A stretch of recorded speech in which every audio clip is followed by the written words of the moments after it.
On this week's Prequel episode, we follow up on our Edge of Tomorrow listener polls and preview It Ends With Us.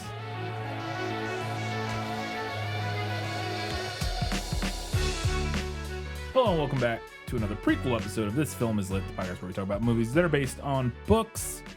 We got plenty of feedback to get to, and boy, some stuff to talk about with It Ends With Us. So we'll jump right in, as we always do, to our patron shoutouts. I put up with you because your father and mother were our finest patrons, that's why. One new patron this week, a free patron, not a paid patron, a freightron, I don't know, freight train. Resonata, thank you Resonata for signing on at the free level, getting able to see the occasional post, stuff here and there. As always, we want to thank our Academy Award winning patrons, and they are Amanda, Nicole Goebel, Harpo Rat, Nathan, Matilde, Cottonwood Steve, Ben Wilcox, Teresa Schwartz, Ian from Wine Country, Kelly Napier, Gratch, Just Scratch, Shelby is Tired, and That Darn Skag. Thank you all very much for your continued support. Katie, let's see what the people had to say about Edge of Tomorrow. Yeah, well, that's just like your opinion, man. All right. On Patreon, we had 5 votes for the movie and 1 for the book. And Shelby said, "Yay for sci-fi. I love when you cover properties I need to get to anyway for my own research. I didn't read the book, but Brian did a good job helping me understand the differences to the movie." Thank you. You're welcome. This is a little It's my thing. job here. Well, in that Sometimes episode, it's your job. Sometimes it's my job. Usually it's my job. This is a little thing, but doesn't Tom Cruise say he can't feel the power after the blood transfusion? Maybe Emily Blunt did too. Yeah, this is the thing. He does say that. Somebody else mentioned this, and yeah, it makes sense. I forgot that he said that. That he said he could feel. Yes. I do still think...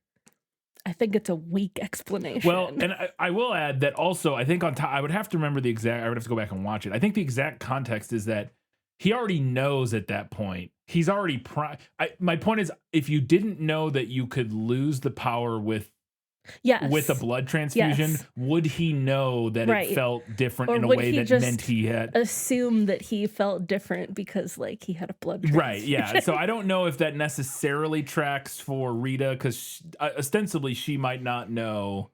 Yeah. Again, if she would know, she would have to have known because the scientist guy would have figured it out somehow. But I don't know. Yeah, or maybe you could. Maybe it is literally such a specific, but that doesn't track kind of with the rest of the movie, where it doesn't seem like, I don't know. It wouldn't surprise me if, I don't know how I was going to say it, but I think he was primed to feel the difference, so he could feel that he didn't have the power anymore. I don't know if you didn't know, oh, I will lose this thing that I had, if that difference would be noticeable enough. Right. Or even if you notice the difference, if you would know that necessarily even if you noticed there was a difference, would you assume? Oh, that means I no longer have looping power. Go back in time. Yeah, anymore. exactly. I don't know, because it's sci-fi and we can't be in their heads. So who knows? Maybe they literally had a very strong internal feeling of oh, I no longer have this power. Maybe. Yeah. But yeah. Our next comment was from Johnny Diamond, who said, "I'm sorry I can't help you on the antenna front, Brian." This is a recurring theme, which made me feel a little bit better, I will be honest, that everybody else was like, I have no idea. I was like, okay, thank God I'm not just dumb. If everybody was like, duh, it's obvious, that would have made me feel stupid. But I had that same feeling like I was missing a chapter or something. Okay. Could be something lost in translation, or I may just be dumb too, but I went back to those sections a couple times, and while I can get the overall networked computers concept enough to not be totally lost, it never feels well explained or concrete enough to feel satisfying. Yeah. There's enough there that I'm like, I kind of get the idea. I'm it was enough that I was willing to look past it, and I was like, I kind of get it. It's network and blah, blah, blah, backs up and whatever. I kind of get what they're going for. It was really mainly the antenna thing that felt like it came out of nowhere. And like you said, I had missed a chapter where that concept was introduced. And I was like, what? I also usually give a work of fiction credit for trying something new, even if the execution falls a little short. Unfortunately, this book had too many of those interesting elements that were introduced and then didn't go anywhere, like rockets that leave the ground only to fail to light their second stage to make it into orbit, that I had to start taking points off. I hope you wrote that comment after, I think you did, after the artist launch. Otherwise, you were tempting fate there. We had no issues, though, so we're good. While I've certainly come across far worse instances of the boobs boobing boobily Yes, it was not the worst by any stretch. No. style of writing, having that show up at all on top of the above misfires didn't help matters.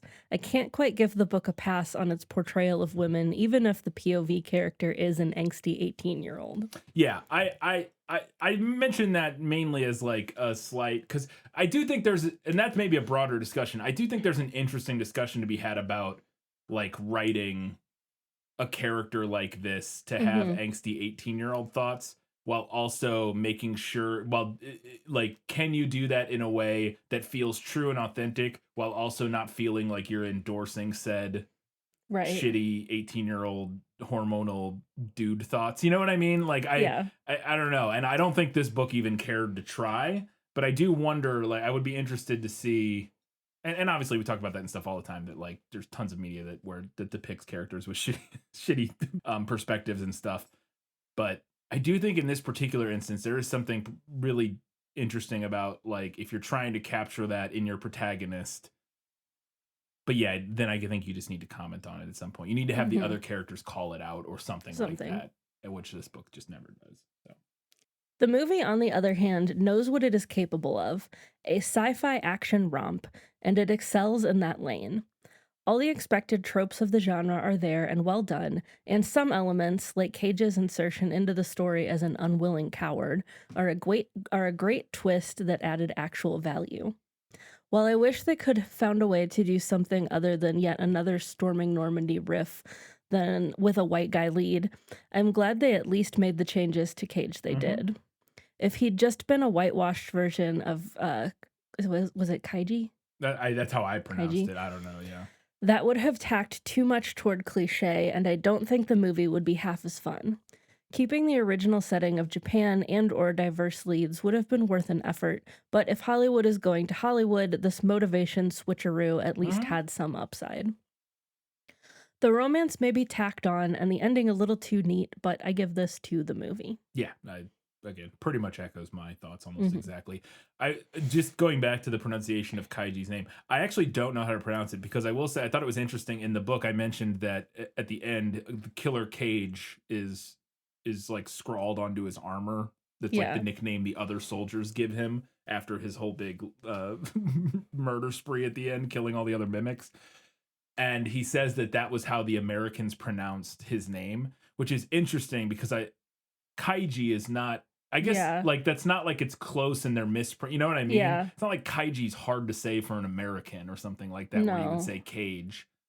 So I don't know. Maybe it is like cagey or so cage. Or maybe there's some subtle nuance when it's pronounced in Japanese. Yeah. That it's closer to the word cage. Perhaps. Than we. I don't know. I thought that was interesting. Our next comment was from Kelly Napier, who said, "For once, I'm going to be brief in my comments. Not because I don't have a lot to say, but because life is lifing and I can't form many coherent thoughts these days." It's fair. I did enjoy reading the book, but I voted for the movie for a lot of the reasons Brian preferred it. The movie did a better job with the frame for the story, and by changing some details on how the looping worked, made it just a little more comprehensible. The one detail I did prefer in the book was how the main character wrote the number of each loop he was in on his hand. I thought it was a cool through line that would have been easy to do in the movie, and I found myself missing it. Yeah, that was a fun little detail, and I am surprised they didn't. My only guess would be that that's one of those things that if they include that detail, you could fix it digitally, obviously, but if you include it practically, like he actually has it written on his hand on each loop, you can't then in the edit as easily move things around wherever you want. So like there's some of them where they're like a certain gag may have happened in the original script, they may have had the part where he gets run over by the truck happen on a certain day, and then they moved. You know what I mean? Yeah. Like, you can move stuff around a lot easier without an obvious signifier like that. Again, now that being said, it's not hard to digitally alter that in a movie, but it's extra work for no major payoff other than a thing. The other thing I guess you could do is that just not have it be visible most of the time, and only show it in a couple scenes where you want to like show that he is doing that. But most of the time it's like under his sleeve or something. So that would be another way to pull that off. So, hold on. I want to. Apparently, kaiji, or however you pronounce this, we're about to find out, is the Japanese word for respect. Challenging or entreating. So let's dive into today's word. Keiji, which means Okay, keiji. respect. So it's keiji instead of keiji. All right. Okay. Our next comment was from silver-haired, middle-aged tuxedo mask. Yes. Who said, I loved the movie and tried starting the officially translated novel to see what the differences are, but it just didn't hook me, so I never finished it. However, I do think the actual movie is one of the best sci-fi action films of the past 15, I assume, years, so maybe I'm just biased, but I definitely give it to the movie. I would have to look at a list of sci-fi films from the past 15 years. Now, he specifically clarified sci-fi action films.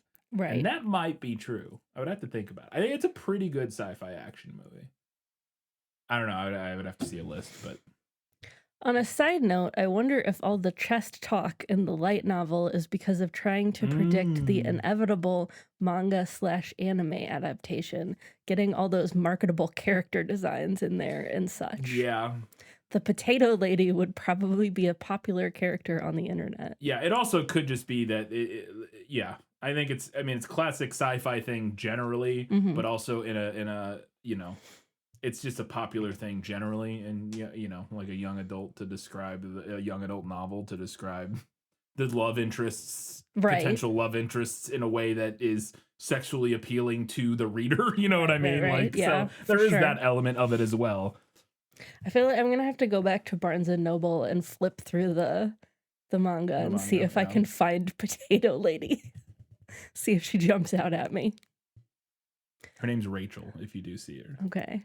Or do see the book. I mean, I'm assuming if I go and like flip through the pages of the book, eventually I'll see someone that I'm like, that must be. You should see a part where he runs into a cart full of potatoes and knocks it over, and potatoes go all over the ground. Yes. The woman pushing the cart is Rachel, the potato lady. Potato Lady. I'm going to investigate that.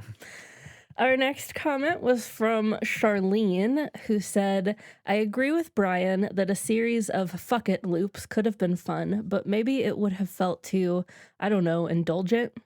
Like to keep everyone else dying in this war, even if it does ultimately get reset, while doing something frivolous like that. I know it's just a popcorn movie, but that may have been a consideration. Who knows? The montage of her killing him sort of fills that comedic role while also being in service of his training and improving so they can win the war. I agree in the movie that I think it may have tonally felt a little weird again, because my pushback to that was going to be, well, I feel like the montage of her just shooting him over and over again kind of similarly trivializes everything going on there in a way that I think would be similar to that, but it's maybe a little less. So I think the bigger thing is it would feel so. I don't think you could convince Tom Cruise to do that in a role. It just feels so weird for a character played by Tom Cruise to like go on a bender. At least modern day Tom Cruise. You know what I mean? It just doesn't. It's just like not his thing. Right. Maybe back in like his Magnolia days or something. But like today, I don't think Tom Cruise is doing that. It's just not. You know, if this character were played by Chris Pratt. Sure. Probably you could get maybe they would write that scene in. Which, good Lord, if it had been made today, it would have been Chris Pratt in that role, which would have been awful.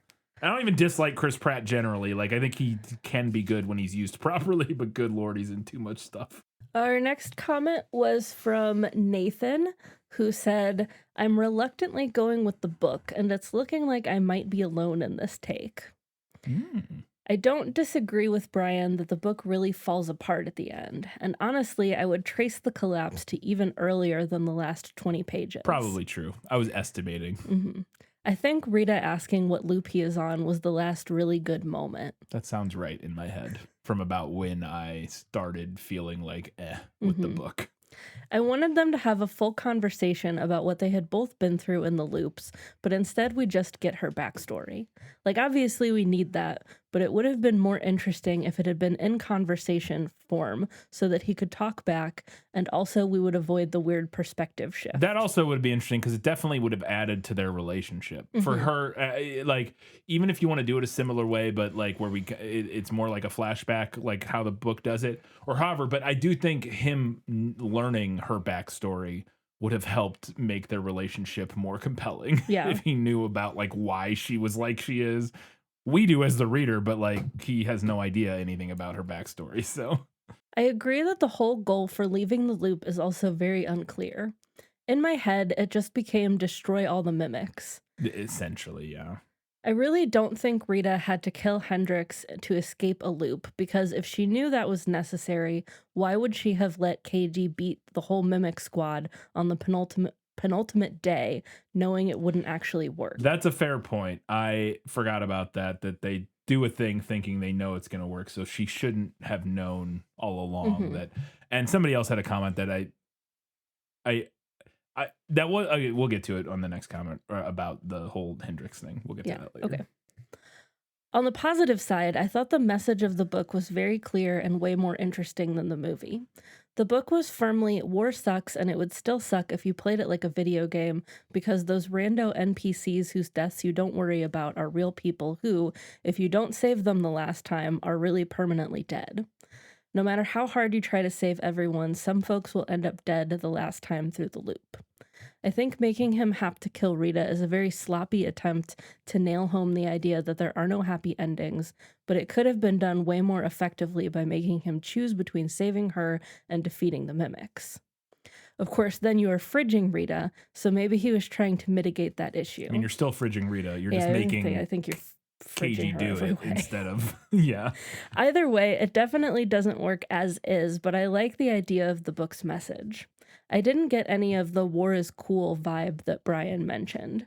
It always seemed at best tedious, grinding to improve, and at worst, actively traumatic. I don't disagree with that entirely. I think that messaging's there, like I said. I think there is messaging there. And I think your overall summary of war sucks and it would still suck if you played it like a video game because the random NPCs who die that you don't worry about are actually real people. I think that's all there, and I agree with that. The issue is that when you say I didn't get any of the world's cool vibe that Brian mentioned, it's not that the book thinks war is cool as a concept. I think the book is saying war sucks is bad, but it's muddled by the fact that it loves the aesthetic of war so much, which this is a whole different discussion that people talk about all the times with like, can you truly make like an anti-war film? Is it even possible? Because like most anti-war films, even the most like kind of like, decidedly and intentionally anti-war films still kind of lend in like an aesthetic credibility to like the heroism and stuff like that makes it seem cool or good or whatever. And in this instance, in the book, I agree that the book is saying war is bad, war is brutal, cyclical, never-ending hell or whatever. That is all kind of there. Like that's there in the book. The issue is that it thinks all of the stuff that you do during war is so fucking cool and depicts it as so fucking cool and badass and fun that it, I think, muddles that message. Like, I just think there's so much of like, isn't his giant war axe cool? Isn't the one-liner he's saying cool? Isn't this also, at least that's how it reads to me, is like the author feels like this stuff is cool because he goes through writing all these things that he does as being very cool. I think the book is obsessed with like the aesthetics of war in a way that, again, kind of messes up the war is bad messaging is kind of my ultimate take on it and why it felt like it wasn't really saying anything to me. I was gonna say First Blood, but obviously First Blood then got so misunderstood that maybe it didn't. And that's the thing. That is succeed in that either. That's a great example of it, of that thing of people talking about like, can you truly make an anti-war film? And it's because it's like, well, obviously, what like we watched First Blood and we're like, holy shit, this is obviously anti-war and like a very progressive film in a lot of ways, in almost every way. But But tons of people go but tons Rambo, of people cool, go Rambo cool. shirtless guy, machine gun. Like, and again, sometimes they're thinking about later movies where the message did change, from my understanding. I haven't seen those, but even still, people like, think of the first one. clearly there was some kind of disconnect somewhere along the line there for people to take First Blood and then turn it into cool action man movie. Yeah, no, 100%. And that's it. It's because the aesthetics of war, the aesthetics of violence are so ingrained in our culture as being a cool thing, that it's and so there is like and I think that can even be fine. Like I said, I don't even have a problem with a movie kind of embracing the aesthetics of war. I have no problem with it at all. I think that's one of the reasons, like that's why the movie is cool. I like the movie because I think it's a cool action war movie. But I just think in the book, it gets a little, especially for something aimed at a younger audience. It's one thing, like, if it's aimed at, like, because this is a light novel, I assume the target audience is, and the age of the character, this is aimed at, like, teenagers. Right. I just think, I worry that the book is so obsessed and so into the aesthetics of all of this technology and all the cool parts of war that I think a younger reader would definitely miss the war is bad messaging. Yeah. Well, especially if the ending is as messy as... Yeah, and that's the other thing, is that it's not particularly well executed on top of being because I do think that you could potentially, like, you could have a story that has those, like, badass elements in it, and then, like, pull the rug at the end. Absolutely. But it doesn't sound like the novel succeeded at that. And, well, because I was another thought I had, actually, that I forgot to mention on that main episode, was that one of the things I was concerned with after I don't think I mentioned on the main episode, because I might have had this thought after we recorded or something. I was like, boy, I wonder if I misinterpreted this whole thing, and this whole thing's like a Starship Troopers thing. Because you could say the same thing about Starship Troopers, that it is very much, like the movie specifically I'm talking about here, that, like, the aesthetics of what is going on in Starship Troopers is like cool sci-fi war movie stuff, but what it's depicting is, and it's a kind of a similar thing. And so I was like, what makes Starship Troopers work to me, whereas this doesn't, in the same, you know what I mean? Yeah. And to me, it just doesn't feel like, and I think part of it is that even the cool parts there are played so over the top comically, and like, it just feels like they're not taking, that's the big difference. The big difference is that in Starship Troopers, when I watch it, even the cool, like, aesthetic war stuff feels like it's not taking itself seriously. Yeah.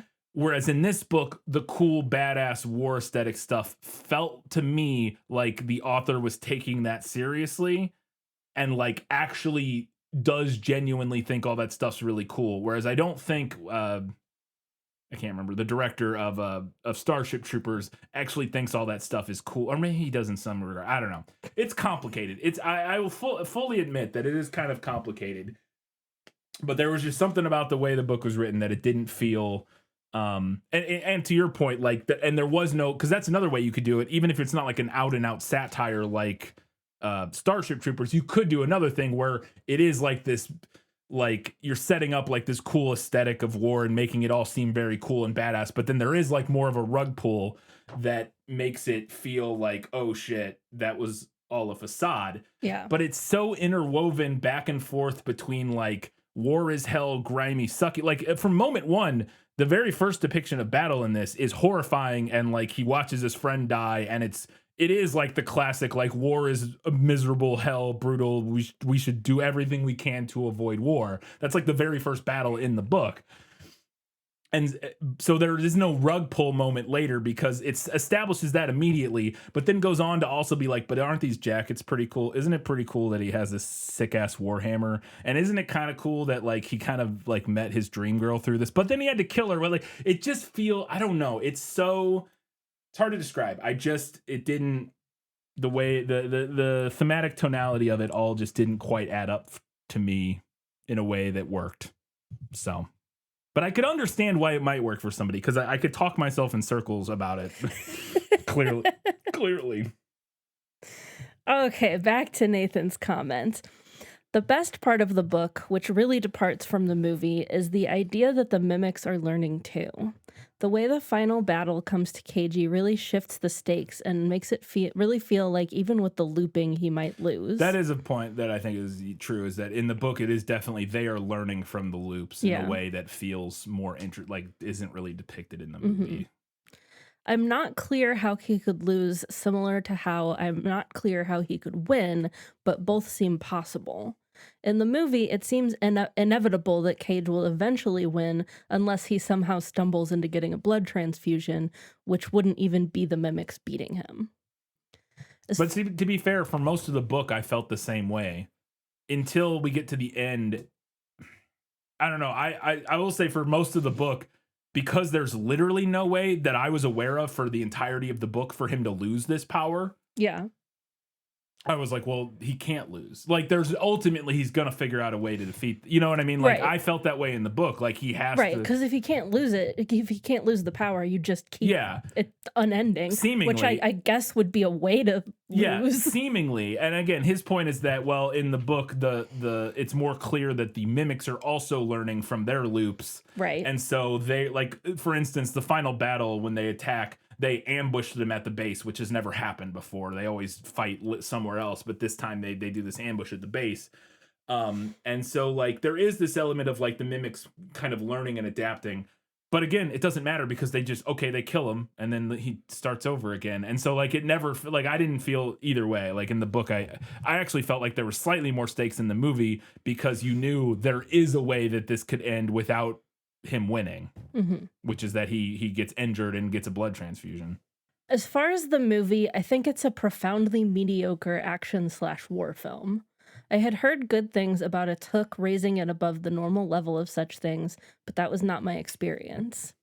I think Tom Cruise is too slick to effectively play low status at the beginning, so the transition didn't really work for me. I thought he was perfect. I think that's what makes it work, is that he is so slick and you're so used to seeing Tom Cruise play cool guy that he's trying to cool guy his way out of it, especially in those first couple loops. He's trying to cool guy Tom Cruise his way out of this situation, and it just doesn't work. Yeah, he just can't. He can't, which I thought was really compelling, and I actually think was what makes Tom Cruise really work in that role, playing low status, because, again, it's so counter to what he does, or to what he normally does, and he tries to Tom Cruise his way out of it and can't.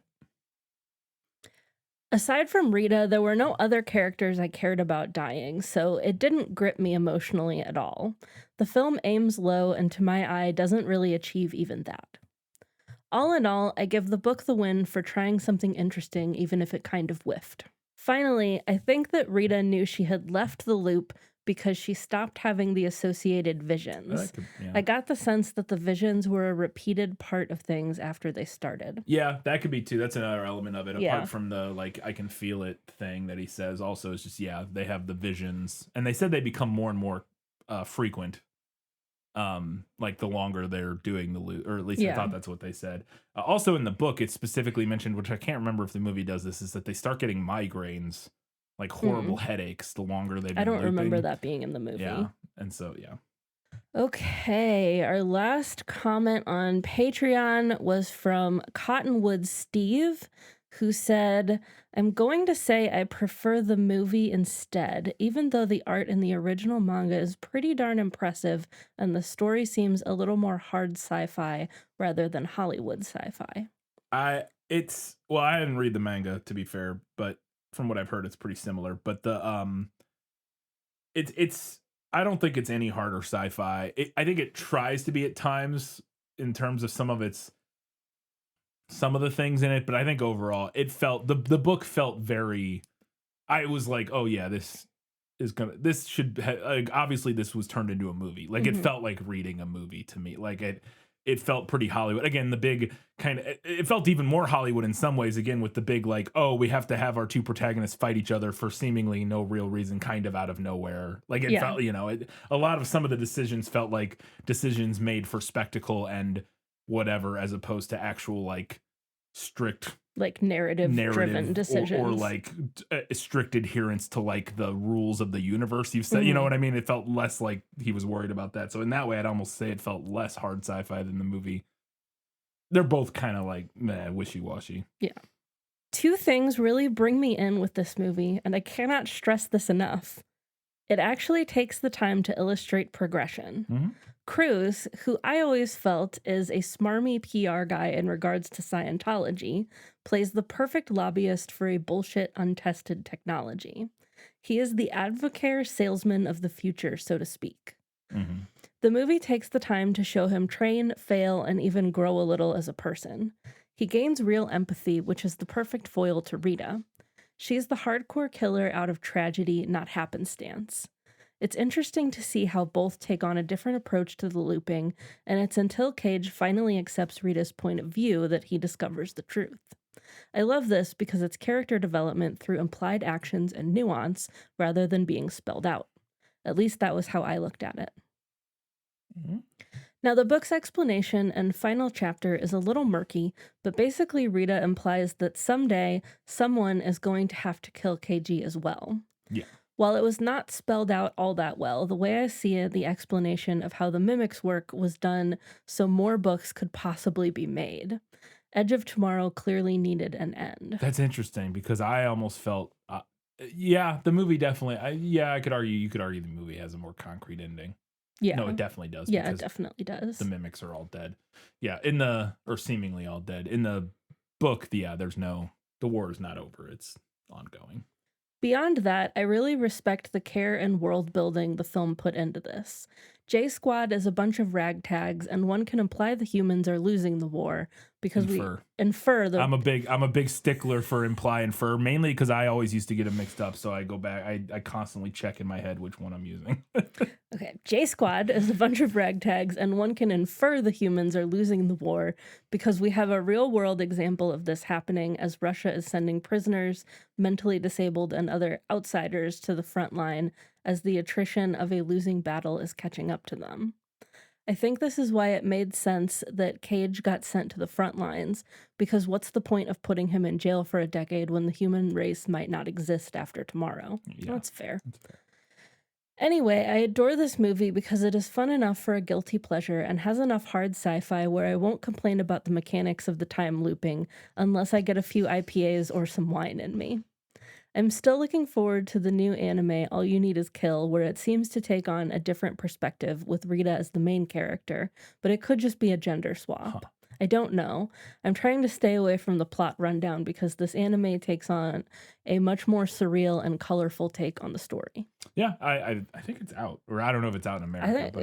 I think it is. I thought it came out, but I didn't look up anything about No, it, so I don't know any of the details. Cool. Thank you, Steve. Over on Facebook, we had 7 votes for the movie and 1 for the book. And we had a comment from James, who said, I will preface by saying I haven't read the book, but damn, I can't see it being better than the movie. We didn't have any comments on Instagram, but we had 1 vote for the movie and 2 for the book. The 2 has an asterisk because one of those votes was from Tim Wahoo. Mm-hmm. So not a real vote. Not a real vote. And on Goodreads, we had 1 vote for the movie, 0 for the book, and we had our comment from Miko, who said, I've genuinely tried to understand the time loop mechanics of this book for 2 weeks straight Miko, now. You have no idea how good it felt to read that sentence because it immediately made me go, if Miko can't understand this, nobody can. If Miko can't parse this, as a problem with the book. That's not on me. I've even read the manga and the original spec script trying to find answers. While the translation might make the issue somewhat worse, I found plenty of Japanese forums where people were asking for help trying to understand the ending. Okay, so it's not purely a translation issue. Yeah. First, 2 notes. After the blood transfusion, Cage says, I lost the power, I can feel it. Presumably, Rita could feel losing hers the same way. Yeah. Like I said, it's reasonable. It's just what we discussed earlier. Yeah. 2, Rita says she killed Hendrix in the novel, but in the sense that she ended the loop in a version of the battle where Hendrix happened to die, rendering it final. Hendrix was never part of the Mimic network. Quote, when Rita finally broke out of the loop and reached the future, she learned that Arthur Hendricks had died. Yeah. He was one of 28,000 killed in the battle, end quote. I had forgotten about that. And like I said, I had retroactively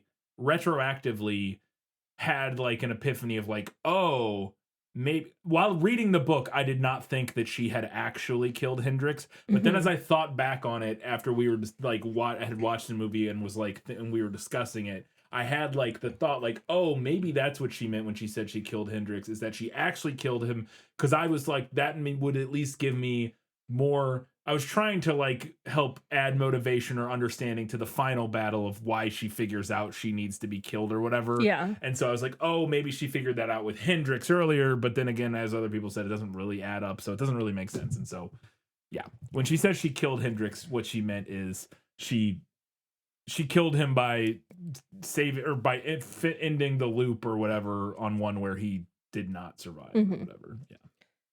The manga actually does this differently, and Hendrix survives every loop except the final one, really amplifying Rita's guilt. Okay. Quilt. Okay, the book's ending. Here's my best interpretation of what's going on. Oh boy. Rita tells Keiji, quote, our brains adapt. We become the antennas. If you become an antenna, the mimics will still be able to loop. I'm an antenna. End quote. Yeah. But as she's bleeding out, she says, quote, you don't have a choice.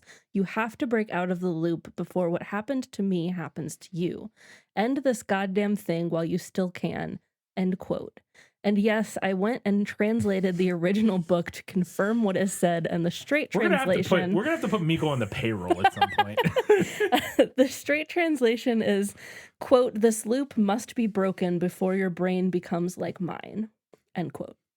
Rita has gone through over 211 loops compared to Keiji's 159, so presumably, while he is part of the network, he hasn't yet turned into a fully working antenna, unlike Rita, who has just reached the critical point. That's a lot of inference that you have to do to get to that understanding. I'm not even saying it's wrong. I'm just saying, boy, that's the book's asking a lot of you to parse that from the information it gives you, in my opinion.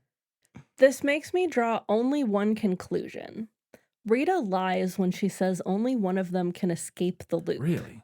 Exclamation mark. Okay. In actuality, Rita cannot survive and Keiji cannot die. Rita has decided to end it all.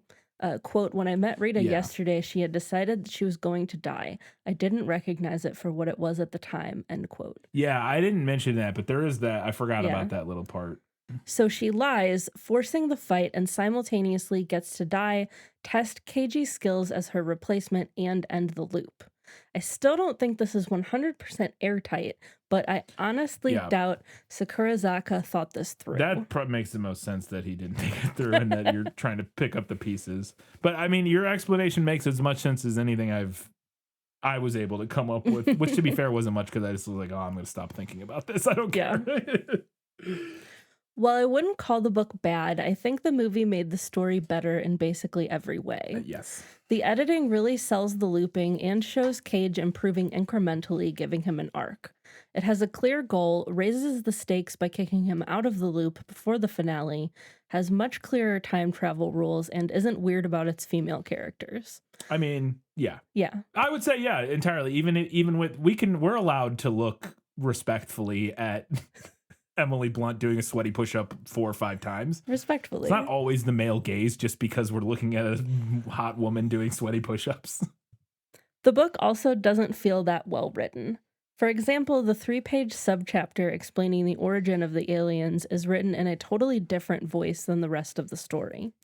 Keiji's chapters are in first-person limited, Rita's in third-person limited, but that info dump brings in a hitherto unseen narrator voice and addresses the reader. Quote, on the next clear night, look up in the direction of the constellation humanity calls Cancer, end quote. Why? It feels so out of place for one chapter you don't even need. I should have mentioned that because this goes in line with my other thing where it's like where we get the perspective shift on Rita's chapter, but not on the Major Farrell's chapter, which felt really confusing. But yes, there's also the like where we get a narrator who literally starts talking to you briefly, and I'm like, wait, That's also not its own like it's in the middle of the Rita chapter, I think, or it might be in the middle of the Sergeant Farrell or the Major Farrell chapter. It's in the middle of just some other like character's chapter. It's not, like it would be one like it's almost like a thing that he realized he should have written at the beginning of the book as like a prologue. Yeah. But then like decided to just put it in the middle left for it like some reason. he like wrote it in the he's like, oh, I should write this. And then like wrote it as he was writing in the middle of the book and then forgot to move it to be a prologue and just like left it in the middle and you're like, wait, what's going on here? Okay. The manga is also much better than the light novel, despite being almost a 1-to-1 adaptation. Okay. But between the book and the movie wins. Fair enough. Thank you, Miko, for all of your work and also mirroring my opinions almost exactly. Always like when that happens. Like having my opinions reinforced by somebody else telling me that I'm right. I'm only human. So our winner this week was the movie with 14 votes to the book's 4. Fantastic. Katie, it's now time to preview It Ends With Us, the book. Hey, Lily, you want to do the honors? No, you go ahead. I need to take it in from here. I was hoping you'd say that, okay? Oh my God. Oh, that's my brother, Ryle. The first official customer? Well, you'd have to buy something to be considered a customer. Right now, you're just loitering. We all have an idea of what love can be.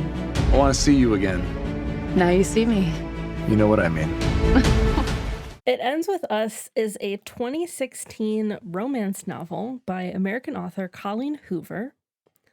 The novel explores themes of domestic and emotional abuse. Mm-hmm. Hoover has stated that it is based on the relationship between her mother and her father, describing it as, quote, the hardest book I've ever written.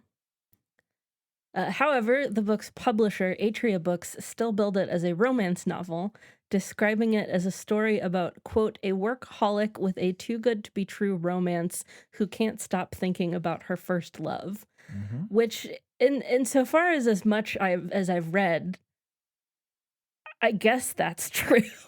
Yeah. I guess that's an accurate description. I don't know. But I feel like we're leaving out some important things. We'll get to it. I know almost nothing about the actual book. I know a little bit about the extraneous stuff, but I know almost literally nothing about the actual like plot of the book. Yeah. I know some of the characters' names, but So I have a couple pull quotes from reviews. These are from like 2016, 2017 when the book, so they're contemporary to the book's publication.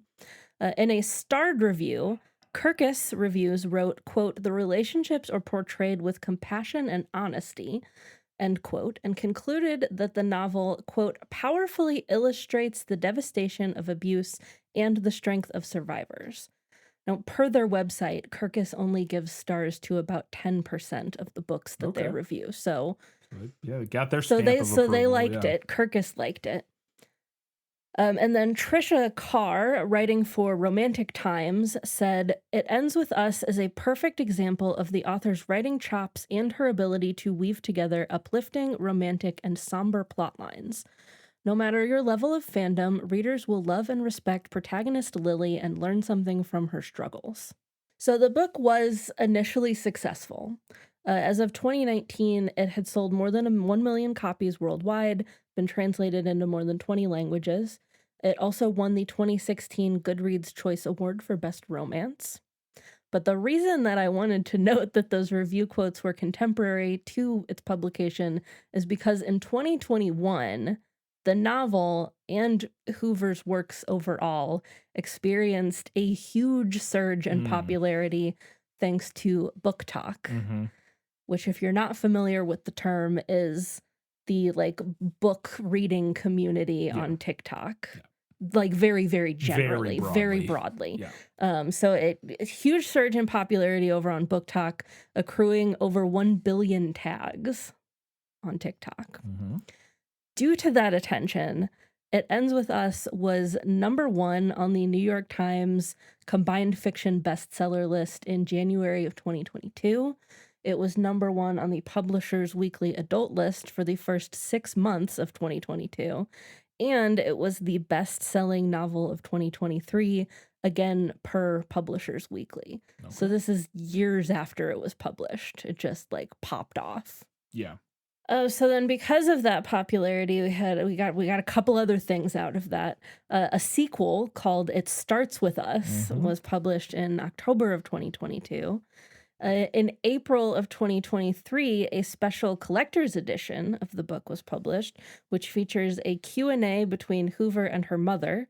And it's a hardcover that comes with like a fancy foil embossed jacket and foil stamped binding and new end papers and all kinds of cool stuff. Yeah.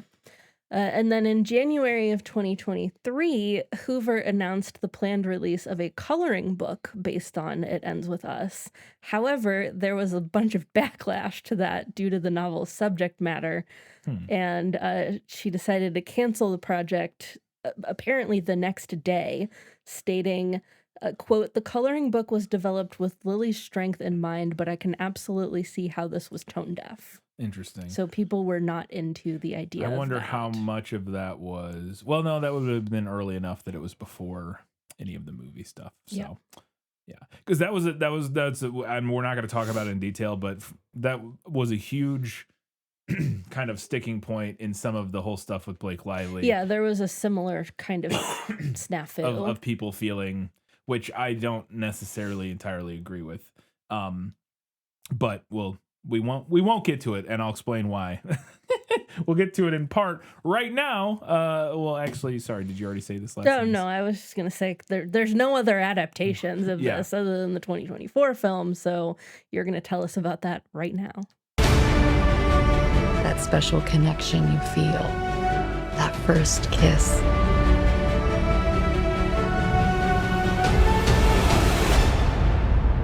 But 15 seconds. That's all it takes to completely change everything. I'm so sorry. It Ends With Us is a 2024 film written by Christy Hall, who wrote I Am Not Okay With This, which is a TV show we watched. Yeah, we liked that. Good, yeah. And a film called Daddy-O. And it was directed by Justin Baldoni, who directed an episode of Jane the Virgin, something called 5 Feet Apart, and something called Clouds. Not much, mainly an actor, primarily an actor.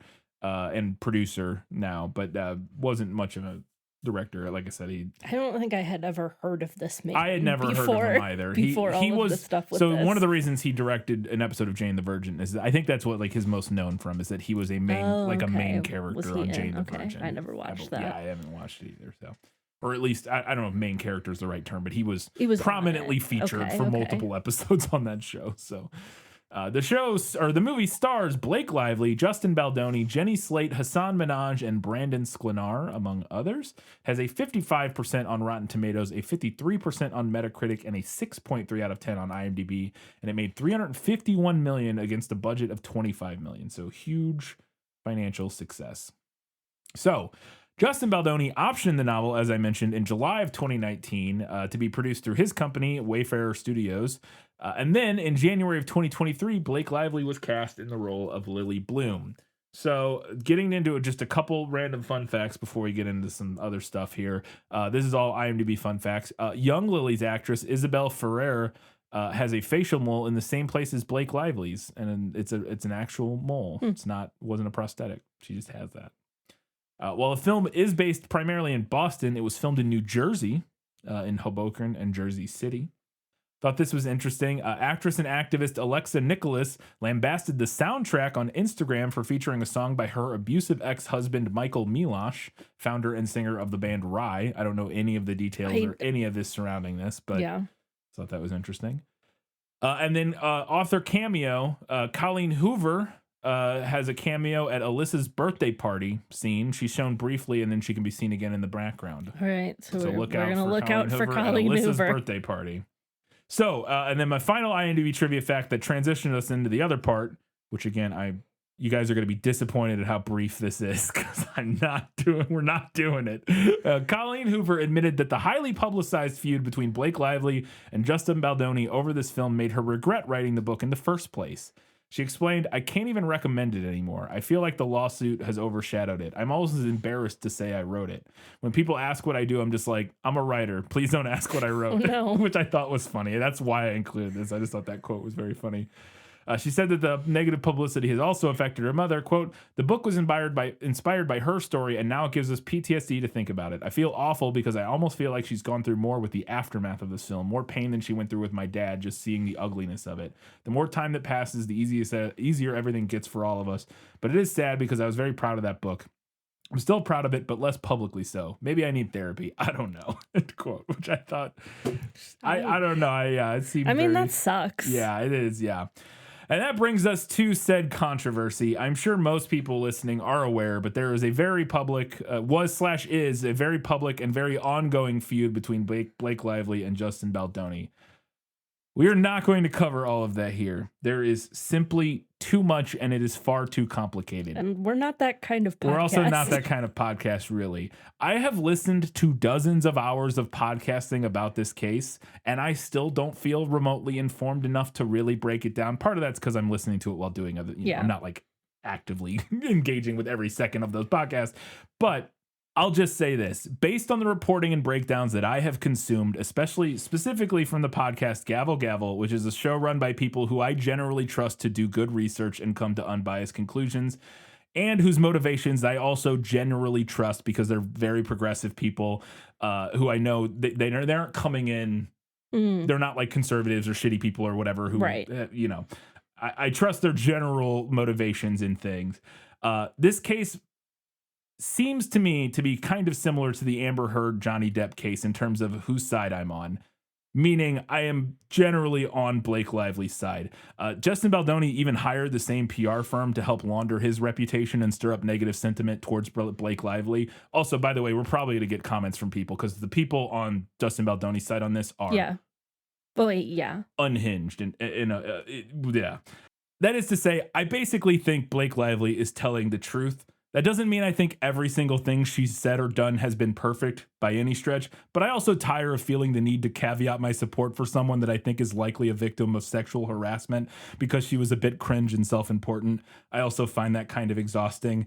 But which is the same thing with Amber Heard of just like, yes, we can caveat it a million times. Like, I understand that she probably wasn't perfect in that relationship, blah, blah, blah. Yeah. The villain in that situation was largely Johnny Depp. Yeah. I think the same thing is occurring here. It's a little bit different. He's not as bad as Johnny Depp was. He's not accused of beating Blake Lively or anything horrible or like that. But I think he's just a creep. I think he's an asshole who's way more self-important even than Blake Lively, which is impressive because she is, from everything I have consumed about this, as most, I assume, Hollywood people are, very self-important. But he is even more so. Some of the stuff he said, it's insane. And yeah, like I said, I think he's broadly like an asshole who him and his production company probably broadly, I agree with most of the stuff that I trust Blake Lively's recollection of events more than I trust theirs broadly. That doesn't mean on every single example. But yeah. And so like I said, I'll go back. If you want to hear more about this, Gavel Gavel literally did like 50 episodes on this where they covered they went through every single, it's one of the reasons I don't really want to go into it because it consumed their podcast for like 2 years of it was the only thing they could talk about, going through hundreds of pages of fucking court documents and shit, reading texts between PR firms. And it's exhausting and who cares? Like, I don't care. Like, and that's kind of what I've ultimately come down to. I'm just like, he sucks. It's all too complicated for us to try to figure out or discuss on this show. I don't think the dust has settled really yet on it ultimately. And yeah, I think you can figure out, like I said, I think if you do the research yourself from trusted sources, you'll figure out where to apportion your support as much as it matters, because I know it's not like I don't give a shit about Blake. Like, whatever, she's a multi-million, she's fine. Like, it's whatever. Anyways, I'm done talking about it. Let's get to some reviews of the movie. Wendy Ide of The Observer gave the film 3 out of 5 stars, writing, quote, "For a film that dips its Manolo-clad toe into the murky waters of domestic abuse, it's unexpectedly aspirational, almost frothy in tone. The Globe and Mail's Joanna Schneller praised Lively's performance, saying, quote, Beyond nailing Lily's exact shade of auburn hair, funky sexy dress, and vision notebook stuffed with flowers, she also conveys her luminousness and strength and reminds you how pleasurable it can be to watch a romantic thriller. Kevin Mayer of The Times gave it 4 out of 5 stars, calling it, quote, a glossy, sometimes soapy, but always compelling adaptation, end quote. A couple of reviews a little more critical. Writing for The Atlantic, Hannah Georges said, quote, to young people who have become inured to the misery of modern life, there's a seductive premise in these novels. Relentless suffering can give way to freedom, and hot sex if women want it badly enough. On screen, performed by real people, it's not as convincing. End quote. And then for the Sydney Morning Herald, Sandra Hall gave the film 2.5 out of 5 stars, saying, quote, it's packed with erotic cliches overlaid with a rolling soundtrack of pop hits that includes songs by Taylor Swift and Lana Del Rey. And she called the dialogue riceable. Is that how you pronounce that word?